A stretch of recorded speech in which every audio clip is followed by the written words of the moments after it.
만약 은화 30개가 지갑 안에 그대로 남아 있었다면 어땠을까요? 인류 역사상 가장 악명 높은 키스 중 하나가 결코 일어나지 않았다면요. 안녕하세요, 여러분. 오늘 우리는 대체 시간선을 따라 여행하며 이런 질문을 던져볼 겁니다. 만약 유다가 예수를 배신하지 않았다면 어땠을까요? 이것은 단순한 역사적 가정이 아닙니다. 하나의 결정이 세상을 얼마나 알아볼 수 없을 정도로 바꾸어 놓았을지 이해하려는 시도입니다. 마음의 준비를 하세요. 이 이야기의 결말이 여러분을 정말 놀라게 할 수도 있으니까요. 우선 무슨 일이 있었는지 간단히 짚어보죠. 예루살렘 6월절 명절. 공기 중에 긴장감이 감돌았습니다. 로마 당국은 반란을 우려했습니다. 유대인 대제사장들은 예수를 자신들의 권위에 대한 위협으로 보았죠. 예수께서는 자신의 때가 다가왔음을 아셨습니다. 그리고 이 모든 것의 중심에는 가장 가까운 12 제자 중 한 명인 유다 이스카리옷이 있었습니다. 그는 스승을 당국에 넘겨주기로 동의합니다. 이것이 우리 이야기의 출발점입니다. 이제 이 이야기를 바꿔보죠. 자, 이런 장면을 한번 상상해 보세요. 최후의 만찬이 진행되는 방 안은 어스름하고 제자들이 식탁에 둘러앉아 있습니다. 공기는 마치 숨막힐 듯한 긴장감으로 가득 차 있습니다. 예수님께서 제자들을 조용히 바라보시며 그 유명한 말씀을 하십니다.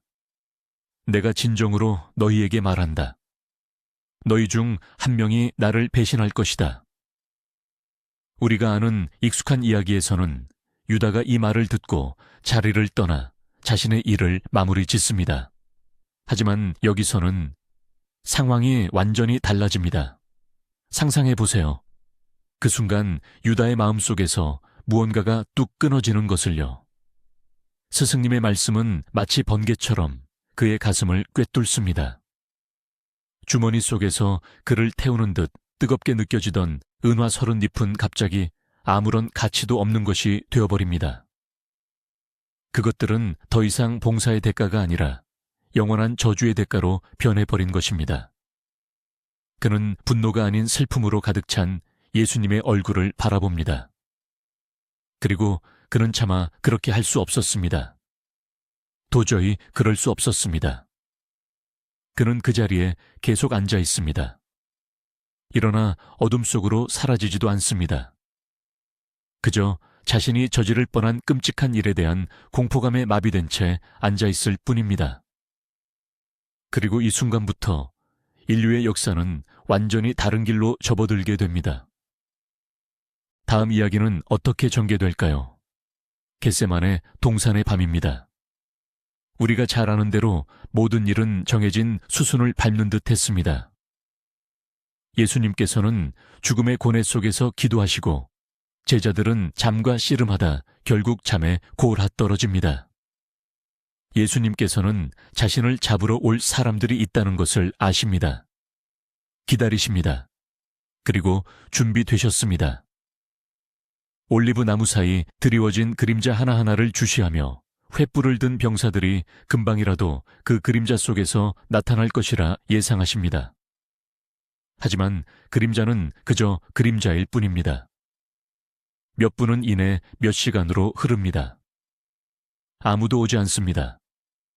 밤의 장막 아래 조용히 체포를 진행하기로 되어 있던 성전 경비대와 로마 병사들은 그들의 안내자를 받지 못했습니다. 유다는 나타나지 않았습니다. 이는 곧 어둠 속에서 예수님을 알아볼 수 있게 할 유명한 입맞춤이 아예 일어나지 않았다는 뜻입니다. 그 장면은 역사에서 지워졌습니다. 밤은 억압적이고 긴장감 넘치는 침묵 속에서 흘러갑니다. 기대했던 폭풍은 끝내 오지 않았습니다. 그리고 예루살렘의 첫 햇살이 비쳤을 때 예수님과 제자들은 여전히 그 동산에 있었습니다. 자유롭지만 완전히 당혹스러운 채로 말이죠. 하이치아세비 꿰과 누어이 판빈 루안지 총 따꿍하오 혹 호이와 기웁 존 하운해. 아침이 밝았지만 안도감은커녕 의문만 가득하다. 잠에서 깨어난 제자들은 예수님이 무사한 것을 확인한다. 밤새 이들을 덮쳤던 공포는 이내 당혹감으로 변한다. 어제만 해도 칼을 들고 싸우려 했던 베드로는 당황한 표정으로 스승을 응시한다. 그들은 자유로웠지만 이것이 대체 무슨 의미인지 알 수 없었다. 왜 아무도 그들을 잡으러 오지 않았을까? 이제 어떻게 되는 거지? 하는 물음이 공중에 맴돌았다. 한편 성전의 호화로운 회당에서는 분노가 들끓고 있었다. 대제사장 안나스와 가야바의 계획은 보기 좋게 실패했다. 유다는 나타나지 않았고 그들의 정보원은 그들을 완전히 실망시켰다. 증인도 소란도 없이 밤중에 선동가를 조용히 체포하려던 계획은 허사가 되었다. 기습작전의 기회는 이미 물 건너갔다. 이제 예수님을 체포하기 위해서는 엄청난 위험을 감수해야만 했다. 순례객들로 가득 찬 예루살렘 전체가 지켜보는 가운데 다음 수를 두어야만 했다. 결국 대제사장들은 옴짝달싹할 수 없는 상황에 놓였습니다. 낮에 예수를 체포하는 것은 화약고 한가운데에서 불을 지르는 것이나 마찬가지였습니다. 도시는 수많은 그의 지지자들과 그를 동정하는 사람들로 가득 차 있었죠. 성스러운 유월절 기간에 공개적으로 예수를 체포하려 했다가는 이는 곧 신성모독으로 여겨져 대규모 폭동으로 이어질 수 있었습니다. 어제 호산나를 외치며 환호하던 군중도 순식간에 그의 편에 서서 그를 옹호할 수 있었을 테니까요. 유대에서 폭동이 일어나는 것은 대제사장들은 물론 로마 총독 본디오 빌라도가 가장 피하고 싶은 일이었습니다. 로마 제국에게 민중봉기는 쇠개 붉은 깃발과 같았으니 이는 곧 로마의 즉각적인 강경 진압을 의미했습니다. 잔혹하기로 유명한 빌라도는 옳고 그름을 따지지 않고 그러한 봉기를 피로 물들여 진압했을 것입니다. 대제사장들은 이러한 상황을 누구보다 잘 이해하고 있었습니다. 위험은 너무나도 컸습니다. 그들은 조용하고 신속하게 일을 처리할 수 있는 단 한 번의 기회를 놓쳐버린 것입니다. 예수님과 제자들은 위험이 사라지지 않았고 단지 형태만 바뀌었을 뿐이라는 것을 깨닫습니다. 대제사장들이 결코 그들을 가만두지 않으리라는 것을 알고 있습니다.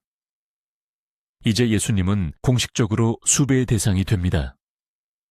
원수들의 권력 중심지인 예루살렘에 머무는 것은 이제 치명적으로 위험합니다. 가장 합리적인 선택은 자취를 감추는 것이었습니다. 도시를 떠나 유대나 갈릴리 시골 지역으로 숨어드는 것. 그곳에는 예수님을 따르는 사람들이 많았고 찾기도 훨씬 어려웠을 것입니다. 예수님의 사역은 멈추지 않지만 그 형식은 완전히 바뀝니다.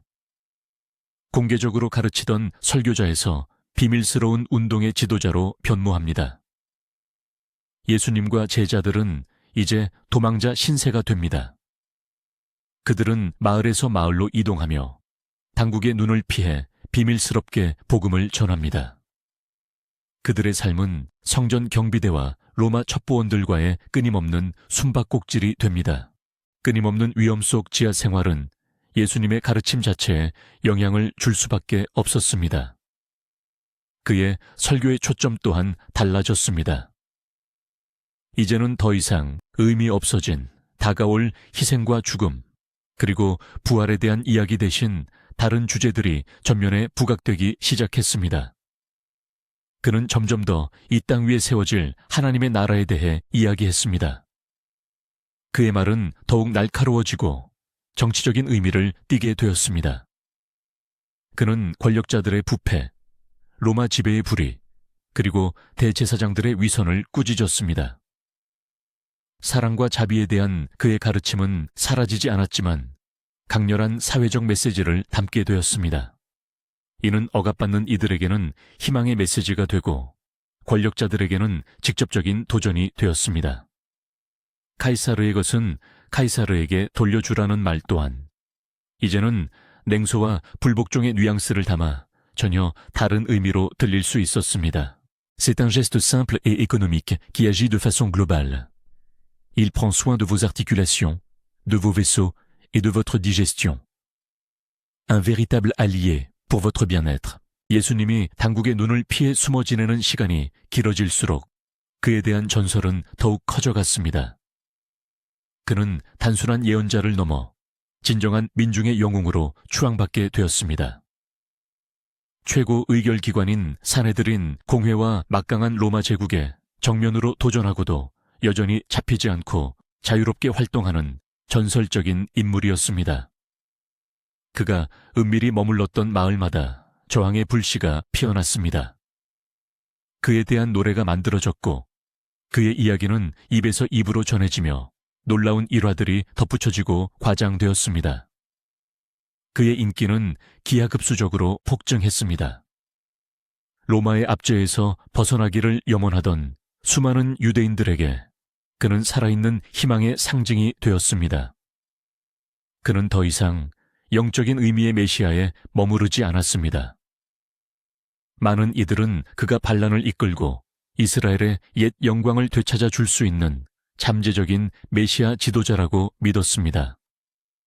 그의 존재는 신화로 둘러싸였고 모든 불만 세력의 깃발이 되었습니다. 이런 상황 변화는 로마인들의 눈길을 피할 수 없었습니다. 본디오 빌라도와 로마 행정부의 시각에서 예수는 이제 막연한 종교 지도자를 넘어 구체적인 정치적 위협으로 돌변한 것이었습니다. 모세율법과 성전 의례에 대한 논쟁은 유대인 내부의 문제였으니 그건 그들만의 일이었습니다. 하지만 그의 이름이 로마에 대한 저항의 상징이 되고 군중을 불러 모으며 합법적인 권력으로부터 몸을 숨기는 인물이라는 것은 완전히 다른 문제였습니다. 제국의 눈으로 볼 때 이것은 명백한 반란 선동에 불과했습니다. 그리고 이런 일에 대한 로마의 반응은 언제나 가혹하고 무자비했습니다. 예수의 문제는 더 이상 대제사장들의 골칫거리가 아니었습니다. 이제 그것은 티베리우스 황제 본인의 골칫거리가 되었습니다. 따라서 이 문제는 성전 수비대의 힘이 아니라 로마 군단의 병력으로 해결해야 할 사안이었습니다. 예수님을 쫓는 사냥이 이제 완전히 새로운 국면에 접어들었습니다. 더 이상 은밀한 작전이 아니라 대규모 군사작전이 된 것입니다. 로마는 예수를 찾기 위해 최고의 병력을 동원합니다. 유대와 갈릴리 전역에 걸쳐 로마 군단병들이 마을을 샅샅이 뒤지고 주민들을 신문하며 수색 작전을 펼칩니다. 예수와 그의 제자들의 행방에 대한 정보에는 막대한 현상금이 걸립니다. 나라 전체의 분위기는 극도로 고조됩니다. 도망자들을 숨겨주는 자는 자신의 자유뿐 아니라 온 가족의 목숨까지 위협받는 상황에 처하게 됩니다. 로마인들은 평소 자신들의 방식대로 움직일 것입니다. 공개적인 채찍질, 인질 체포, 심지어는 위협을 위해 몇몇 마을을 불태우는 일까지 서슴지 않을 것입니다. 예수를 잡는 것은 그들에게 명예이자 국가 안보의 문제로 비화됩니다. 이런 전면적인 추적 속에서 결국 누군가는 버티지 못할 것입니다. 누군가는 배신하게 될 것입니다. 하지만 그것은 완전히 다른 종류의 배신일 것입니다. 은화서른잎 때문이 아니라 자신의 목숨을 건 두려움에서 비롯된 배신 말입니다. 이러한 상황 속에서 예수님을 따르던 이들의 움직임 자체도 변모하기 시작합니다. 영적 스승의 가르침에 귀 기울이던 제자들의 모임은 점차 실제 지하 조직으로 탈바꿈합니다. 이 조직은 이전보다 훨씬 더 체계적이고 규율 잡혀 있으며 명확한 위계 질서까지 갖추게 됩니다. 자체 연락책은 물론 비밀 은신처와 위험을 알리는 경고 시스템도 구축됩니다. 열정적인 베드로와 어부 형제들 같은 제자들은 더 이상 단순한 추종자가 아닙니다. 이제 그들은 스승의 안전을 책임지고 현장 활동을 조율하는 현장 지휘관이 됩니다. 그들의 최우선 과제는 생존이 됩니다. 종교적 논쟁은 점차 비밀 유지를 위한 은밀한 작전 계획 논의로 대체됩니다. 그들의 활동은 이제 막 태동하는 세계 종교라기보다는 마치 게릴라 운동이나 혁명 세포 조직에 그것과 더 흡사해집니다. 하느님 나라의 이상은 이제 말뿐만 아니라 행동으로도 지켜내야만 하는 상황에 이른 것입니다. 이제 우리가 아는 기독교를 그분 없이는 상상할 수조차 없는 한 인물, 바로 사도 바울에 대해 이야기해볼까 합니다. 우리가 아는 역사 속에서 타르수스의 사울은 기독교인을 맹렬히 박해하던 자였습니다. 하지만 다마스쿠스로 가는 길에 부활하신 그리스도께서 그에게 나타나셨고 그 경험은 그의 삶을 송두리째 바꿔놓았습니다. 그는 위대한 선교사가 되어 새로운 믿음을 로마 제국 전역에 전파했습니다. 하지만 우리의 가상 역사에서는 예수는 십자가에 못 박히지 않았고 부활하지도 않았습니다. 그러니 다마스쿠스 길에서의 그 기적 같은 만남은 애초에 일어날 수 없었을 겁니다. 사울은 그저 사울로 남았을 겁니다. 예수와 그의 추종자들을 위험한 선동가이자 이단으로 여겼던 열정적인 바리새인 말이죠. 그는 변함없이 맹렬하게 그들의 은밀한 모임들을 추적하고 박해했을 겁니다. 신약성경 대부분을 기록한 위대한 사도 바울은 세상에 존재하지 않았을 겁니다. 이제 우리는 이 이야기의 가장 중요한 부분, 즉 핵심 의미에 도달했습니다. 유다의 배신이 없었다면 체포도 없었을 것입니다. 체포가 없었다면 빌라도의 재판도 없었을 테고요. 그리고 재판이 없었다면 골고다 언덕에서의 십자가 처형도 없었을 것입니다. 그렇게 되면 기독교 신앙의 가장 중심이 되는 이 사건은 역사에서 완전히 지워지는 것과 다름없습니다.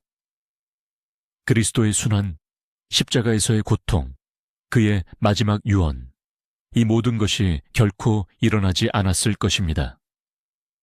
만약 십자가 처형이 없다면 기독교라는 거대한 건물을 지탱하는 가장 중요한 기적 또한 있을 수 없습니다. 바로 부활이 없는 것이죠. 예수님은 죽음을 이기지 못했을 것입니다. 왜냐하면 애초에 그런 방식으로 죽음을 맞이하지 않았을 테니까요. 어쩌면 예수님은 로마인들과의 충돌로 목숨을 잃거나 유배지에서 노환으로 생을 마감했을 수도 있습니다. 하지만 수백만 명의 사람들이 그의 신성한 본성을 믿게 만들었던 그 기적은 일어나지 않았을 것입니다. 그리고 이 기적이 없었다면 인류의 역사는 완전히 다른 길을 걸어갔을 것입니다. 부활이 없다는 가정은 단순히 하나의 사건만을 바꾸는 것이 아닙니다. 그것은 기독교의 모든 신학, 그리고 신앙의 본질 자체를 송두리째 뒤흔듭니다. 기독교에서 영혼의 구원은 그리스도의 속죄 희생에 대한 믿음을 통해 가능합니다. 그분은 인류의 죄를 위해 죽으셨고 그분의 부활은 영원한 생명에 대한 희망을 주었습니다. 하지만 우리가 가정하는 새로운 현실에서는 어떠한 속죄 희생도 존재하지 않았습니다. 그렇다면 믿음은 무엇 위에 세워져야 할까요? 구원에 대한 개념은 근본적으로 달라집니다. 구원은 기적에 대한 믿음을 통해서가 아니라 예수님의 도덕적 가르침을 따르는 삶을 통해 얻어집니다. 의로운 삶, 이웃을 돕는 일, 그리고 계명 준수가 바로 핵심이 됩니다. 믿음은 신비로운 계시에서 벗어나 윤리적 체계로, 즉 좋은 삶을 위한 일종의 행동 지침으로 변모하는 것입니다. 이는 신성한 개입에 기반을 둔 세계 종교라기보다는 예를 들어 스토아 철학 같은 철학이나 유대교의 한 분파에 더 가까워지는 것이죠. 상징에 대해 한번 이야기해 볼까요? 어떤 이념이나 종교든 상징은 지극히 중요합니다. 오늘날 십자가는 전 세계에서 가장 잘 알려진 상징일 것입니다. 교회 건물, 가정집, 수십억 명의 사람들의 목에 걸려있는 등 어디에서나 십자가를 볼 수 있죠. 이는 희생과 부활을 상징합니다. 하지만 만약 예수 그리스도의 십자가 처형이 없었다면 십자가는 그저 고대 로마의 잔혹한 처형 도구일 뿐 어떠한 성스러운 의미도 지니지 못했을 겁니다. 그렇다면 새로운 가르침은 어떤 상징을 택했을까요? 아마도 익투스라고 불리는 물고기였을 수도 있습니다. 이는 초기 기독교에서 예수 그리스도 하나님의 아들, 구원자를 뜻하는 약어였죠. 아니면 어깨에 양을 맨손한 목자의 모습일 수도 있겠고요. 혹은 최후의 만찬에서 사용된 빵과 포도주를 상징하는 밀 이삭과 포도송이였을지도 모르겠습니다. 어느 쪽이든 그것은 죽음이 아닌 생명을 상징하는 것이었겠죠. 그렇다면 그 종교 전체의 분위기와 에너지는 지금과는 완전히 달랐을 겁니다. 이런 가르침이 과연 세상에 어떻게 퍼져나갔을까요? 죽음을 이겨내고 부활한 신의 이야기는 죽음과 혼돈에 대한 두려움 속에서 살아가던 로마 제국 사람들에게 엄청나게 강력하고 매력적으로 다가왔습니다. 이것은 말하자면 독점적인 판매 강점이었다고 할 수 있죠.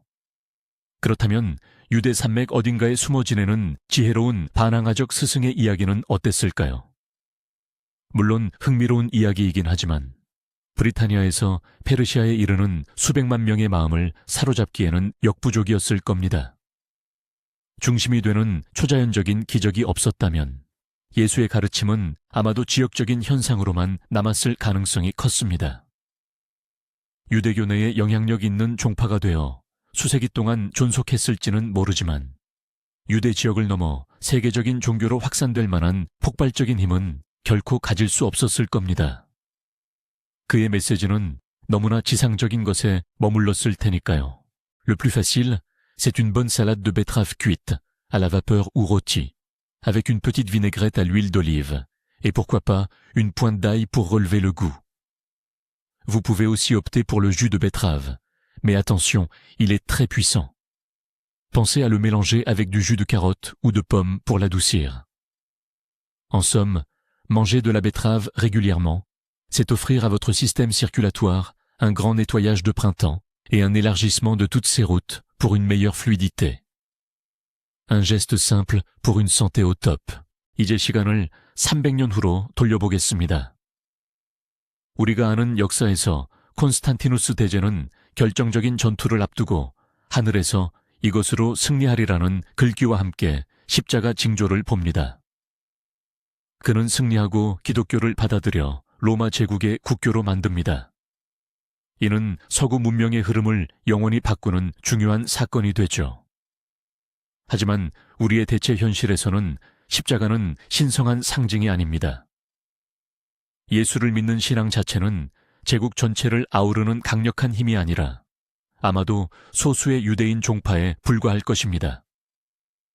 그렇다면 콘스탄티누스는 어떤 징조를 보았을까요? 어쩌면 유피테르의 독수리였을까요? 아니면 아예 아무것도 보지 못했을 수도 있고요. 아마도 그는 여전히 태양신을 숭배하는 이교도로 남아있었을 겁니다. 그렇다면 로마 제국은 결코 기독교 국가가 되지 않았겠죠. 이교 국가로서의 길을 계속 걸었을 것이고 그 이후의 유럽 역사는 완전히 다른 방향으로 흘러갔을 겁니다. 자, 이제 마지막으로 유다 본인의 이야기로 돌아가 볼까요? 이 세상에서 그의 운명은 과연 어떠했을까요? 정경에 기록된 바에 따르면 그는 양심의 가책을 이기지 못하고 은전 30잎을 돌려준 뒤 스스로 목숨을 끊습니다.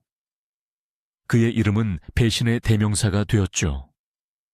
하지만 우리가 상상하는 시간선에서 그는 그 치명적인 행동을 저지르지 않았습니다. 그는 분명 위태로운 경계선에 서 있었습니다. 돈을 받았고 거래에도 동의했죠. 그러나 마지막 순간 그는 돌아서며 물러섰습니다. 그는 이 사실을 안 채로 어떻게 살아갔을까요? 아마도 평생 동안 자신이 얼마나 깊은 나락으로 떨어질 뻔했는지를 깨닫고 그 수치심에 시달렸을 겁니다. 어쩌면 그는 가장 열성적이고 헌신적인 제자가 되어 실제 저지르지도 않은 행동이 아니라 마음먹었던 그 의도 자체를 속죄하려 애썼을지도 모릅니다.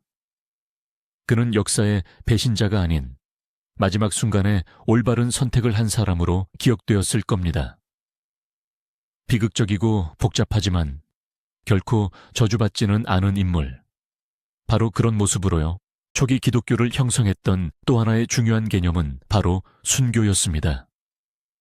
자신의 믿음을 위해 자발적으로 고난과 죽음을 받아들이신 예수님의 모습은 그의 추종자들에게 가장 강력한 모범이 되었습니다. 수많은 초기 기독교인들은 그의 희생에 영감을 받아 경기장으로 향했고 고문과 처형을 기꺼이 받아들였습니다. 순교는 믿음의 가장 숭고한 행위이자 하늘나라로 가는 직행길로 여겨졌습니다.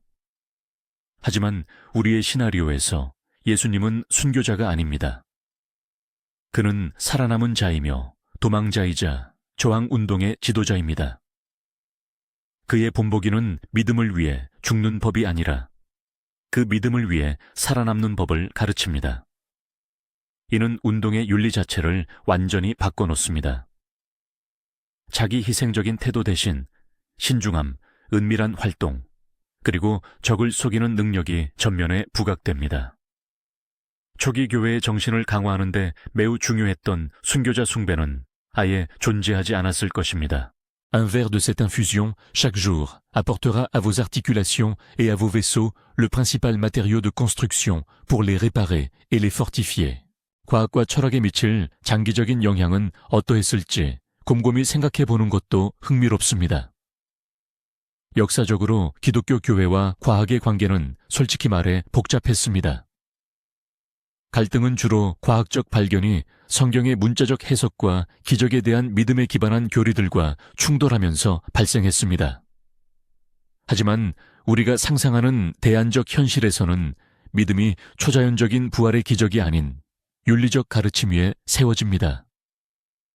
이러한 종교는 훨씬 더 유연하고 세상에 대한 합리적인 이해에 개방적이었을 것입니다. 어쩌면 갈릴레이와의 유명한 충돌은 애초에 일어나지 않았을 수도 있습니다. 교회와 과학은 서로 적대적인 관계가 아니라 세계를 다양한 관점에서 탐구하는 동반자로서 발전했을지도 모릅니다. 하나는 도덕적 관점에서, 다른 하나는 물리법칙의 관점에서 말이죠. 이는 과학 발전을 수세기 앞당겼을 수도 있습니다. 자, 이제 우리의 사고 실험은 마지막 단계에 접어듭니다. 잠시 눈을 감고 이러한 변화가 만들어냈을 세상을 상상해 보십시오. 서구 문명 전체는 기독교 윤리, 철학 문화의 그 뿌리를 깊이 받고 있습니다. 우리의 법률, 선악에 대한 관념, 우리가 사용하는 달력, 심지어 도시의 건축 양식까지 이 모든 것이 십자가 처형과 부활 이야기에 깊은 영향을 받았습니다. 만약 이 주춧돌을 제거한다면 그 모든 건물은 한순간에 무너져 내릴 것입니다. 유럽의 역사는 완전히 다른 방향으로 흘러갔을 겁니다. 어쩌면 로마 제국은 이교 신앙을 유지한 채 더 오랜 기간 존속했을지도 모릅니다. 혹은 그 자리에 전혀 다른 가치관을 지닌 새로운 국가들이 탄생했을 수도 있습니다. 성경 속 이야기에서 영감을 받은 르네상스도 없었을 것이고 종교개혁 또한 일어나지 않았을 겁니다. 우리는 지금과는 완전히 다른 현실 속에서 살고 있었을 겁니다. 그 멀고 먼 밤에 한 사람이 내린 단 하나의 결정이 정말로 이 모든 것을 바꾸어 놓았을 수도 있다는 겁니다.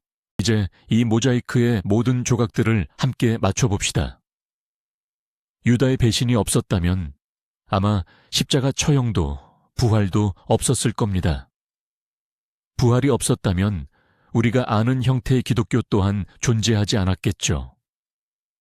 십자군 전쟁이나 종교 재판도 없었겠지만 시스티나 성당, 바흐의 작품들, 그리고 이 토양 위에서 자라난 세계 문화의 거대한 부분 또한 없었을 겁니다. 예수님은 위대한 스승, 철학자, 심지어 혁명가로 역사에 남았을지 모르지만 인류의 죄를 구원한 하느님의 아들로는 기억되지 못했을 겁니다. 그리고 여기에 바로 그 반전이 있습니다. 기독교 신학에 따르면 인류 구원을 위해 그리스도의 희생은 필수적이었습니다. 이것은 본래의 신성한 계획이었죠.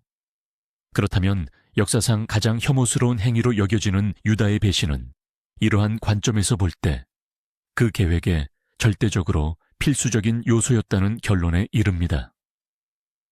이 악이 없었다면 신자들이 가장 위대한 선이라고 믿는 일은 일어나지 않았을 겁니다. 유다는 원했든 원치 않았든 예언이 성취되는 데 있어 핵심적이지만 비극적인 인물이 되는 것입니다. 그리고 만약 그가 마지막 순간에 충성을 보여주었다면 역설적이게도 그는 구원의 모든 계획을 좌절시켰을 것입니다. 단 하나의 결정만 바꾸어도 이처럼 복잡하고 놀라운 이야기가 펼쳐집니다. 끝까지 시청해 주셔서 감사합니다. 이 영상이 마음에 드셨다면 좋아요를 누르고 채널을 구독하여 새로운 대안적 현실 탐험을 놓치지 마세요.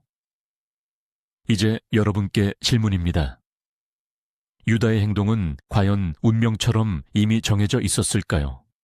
아니면 모든 것을 바꿀 수 있는 진정한 선택권이 그에게 있었을까요?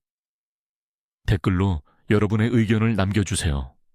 정말 흥미로울 것 같습니다.